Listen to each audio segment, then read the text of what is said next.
She's not friendly. I have a question.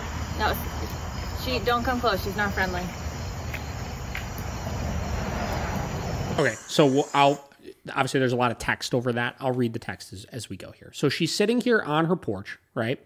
And she's got her dog on a long line. She's doing some reward training. She called it popcorn training, which is basically this idea that it's like watching a movie, right? You sit there and you're eating popcorn while watching the movie to keep the dog distracted from what it is they're seeing, right? So on the long line, sitting on a porch here, she says, while popcorn training with Bijou on our front porch, two men were walking, tried to approach us. Continuing on.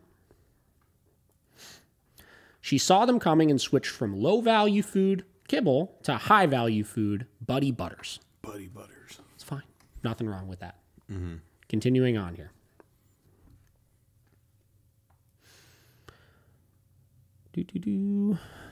She does not like to be approached from strangers, especially from behind, and does have a bite history. Okay.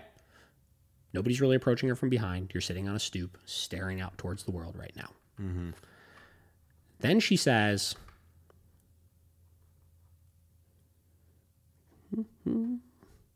she is not fully muzzle trained yet, or she normally would wear a muzzle in case we encountered any people, but she is in her home environment. They're on their porch, right? And then we'll wait till the last section, and then I'll give you my... These two men start to interrupt our training and ask me questions, and I'm continuously rewarding Bijou for her high value treat for staying calm and checking in.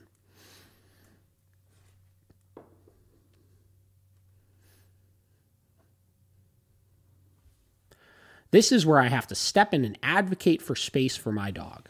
They are less than 10 feet from us, which is over her threshold. Any interaction is the possibility for a reaction, and I'm not willing to risk it. Okay. We both managed to stay calm and make it through the interaction. So that's it. Okay. Here's why I sent this one to myself. This highlights some more really serious problems in the dog world, right? I understand advocating for your dog. I understand if somebody's doing something really intrusive to your dog that would warrant some sort of reaction from them. We want to make sure those things don't happen. People bombarding your dog, rushing all the way over to them, coming out of nowhere and trying to pet them, letting dogs pull up over to them, stuff like that. From this video, none of those things were happening. And here's the issue, right? I'm all for desensitization. If you want to train your dog that way, hell yeah. Totally for it, right? But she's progressing through. She says this dog has a bite history when it's approached and reacts. She said she doesn't have a muzzle on the dog yet because she hasn't finished muzzle training the dog. So she is more concerned with not having her dog develop a negative association with the muzzle than she is about the general public safety at that point, which gets to our conversation we had, I think, 2 podcasts ago, where we were talking about muzzle training, and we were talking about the muzzle is an inevitable tool that with some dogs, you have to just get it on and start using it for the safety of everybody involved, right?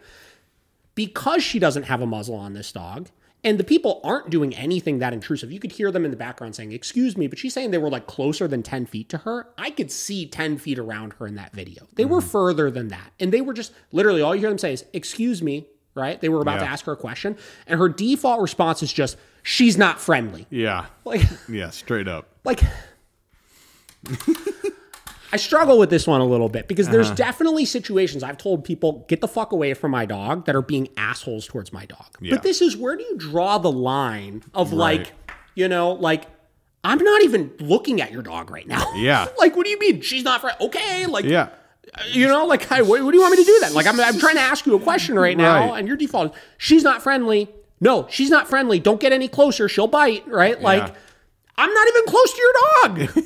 What do you mean? What am I doing? Right, right. You know what I mean? Like, like, it's like, because you're more concerned about your dog than the safety of, well, okay, let me rephrase.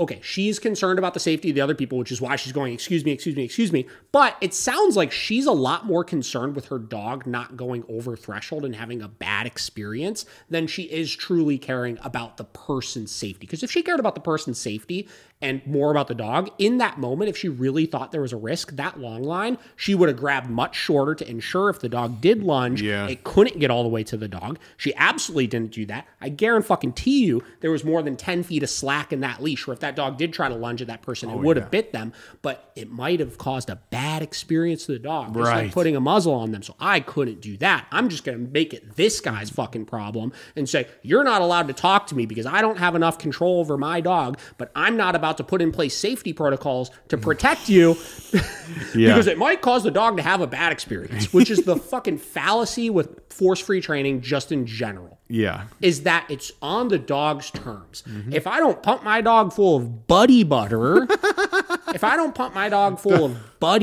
enough, then, you know, and you get just a little too close talking to me, ignoring my dog, then it's okay if they try to bite you. Yeah.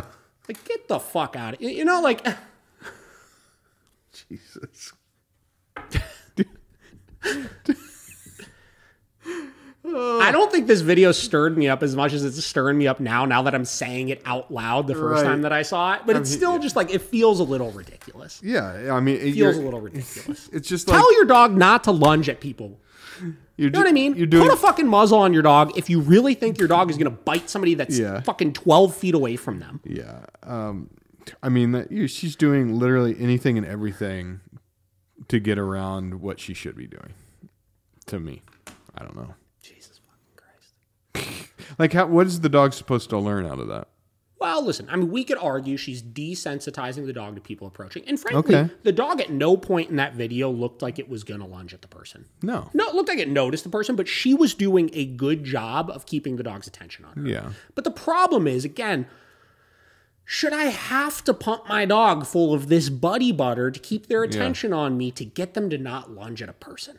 Or should they just learn not to lunge at people? Yes. You know what I mean? That's kind of the problem. I'm not saying she did a poor job with the technique she was using because it looked like she did a pretty good job of it. Yeah. I'll give her fucking props with that, right? But just like the logic behind implementing that and not caring about all of the other safety related things and just ensuring some of those things don't happen is what's a little ridiculous to me. Oh, 100%. Just get that buddy butter. Buddy butter.